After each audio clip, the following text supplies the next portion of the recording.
একটা বিজ্ঞপ্তি দিয়ে বলেছে ভোট কেন্দ্রের 400 গজের আওতায় নাকি মোবাইল নিয়ে ঢুকতে পারবে না।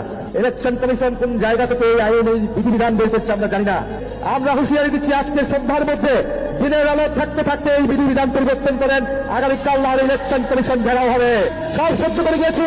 ইলেকশনের ডানপন্থে এসে ইলেকশনের প্রাক্কালে এসে এই ধরনের ভোট কারচুপি মিডিয়াকে ব্ল্যাক আউট করে দেওয়া হবে, মানুষের কণ্ঠস্বর মানুষের তথ্য অধিকারকে রোধ করে দেওয়া হবে। এই ধরনের কোনো আইন করা হবে সেই আইন মেনে নেওয়া হবে না ইনশাআল্লাহ। ভোট চুরি করার প্ল্যান, আমরা এই নিয়ম মানি না। প্রশাসন অনেক আগে থেকেই একটি দলের হয়ে কাজ করছে। মোবাইল ফোন নিতে না দেওয়া এটা সুপরিকল্পিত পরিকল্পনা। ভোট কারচুপি করা হবে, কোনো ডকুমেন্টস যাতে না থাকে তার জন্য এই সিদ্ধান্ত নিয়েছে। আগামীকাল ইসি ঘেরাও করার সিদ্ধান্তে আমরা সবাই একমত আছি। সবাই ইসি ঘেরাও করেন। এই দালালের বাচ্চা দালালের ইসি ভেঙে চুরে চুরমার করে দিতে হবে। শালা বেঈমান বাটপারের জাত কোথাকার।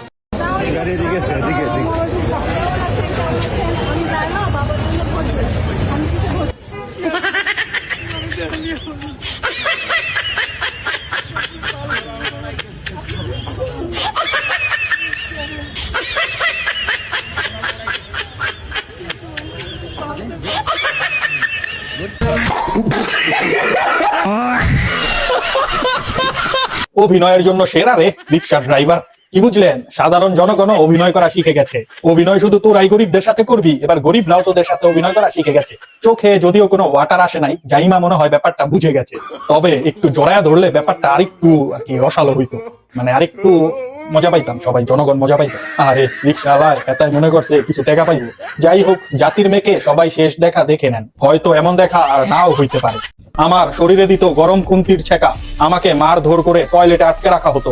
অনেক কান্না করলেও তারা কেউ দরজা খুলতো না। ক্ষুধার যন্ত্রণা সহ্য করতে না পেরে টয়লেটে টিস্যু খেতাম। এভাবেই বললেন গৃহকর্মী মোহনা। বিমানের এমডির বাসায় নির্যাতিত শিশু।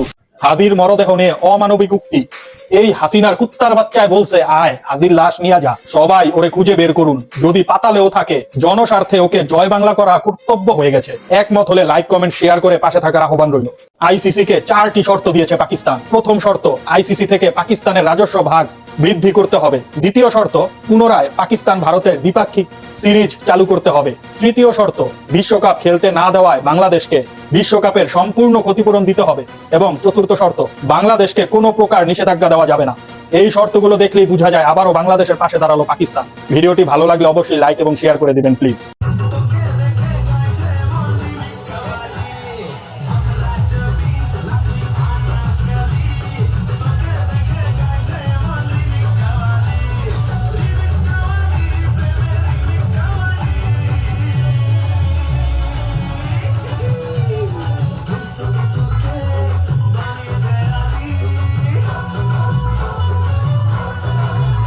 ওরস এইরকম হয় জানলে সহবরসে যাইতাম। বিএনপির জন্যই নর্তকীগুলো 2টা টাকা কামাইতে পারতাছে।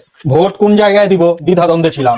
এখন আমি নিশ্চিত করলাম আমার প্রথম ভোট ধানের শীষেই দিব। তাহলে ইহকালে আনন্দ বিনোদন আর পরকালে জান্নাত নিশ্চিত। সবাই ভোট মারো ভাই, ভোট মারো, ধানের শীষে ভোট মারো। ভিউয়ার্স, এখন আপনারাই বুঝে নেন কি চান। এদেশের পুলিশ যেমন করে জনগণকে মারতেছে, তাতে মনে হয় এদেশে খালি পুলিশ থাকবে, বাকিরা তোমরা মুড়ি খাবে। জনগণ খেপে গেলে তোদের হারও খুঁজে পাওয়া যাবে না। জানোয়ারের বাচ্চারা। শরীফের তেলাওয়াতের মাধ্যমে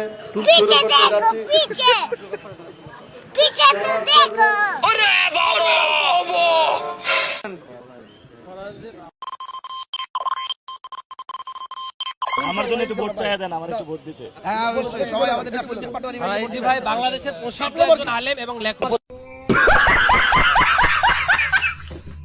পাবলিক বুঝে ওঠার আগেই তিনি খেলা শেষ করে দিলেন।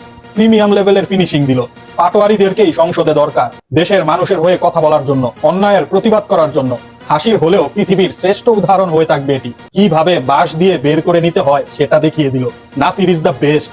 চান্দা আব্বাসের জন্য নাসির উদ্দিনই পারফেক্ট। একমত হলে অবশ্যই লাইক কমেন্ট শেয়ার করে পাশে থাকার আহ্বান রইল।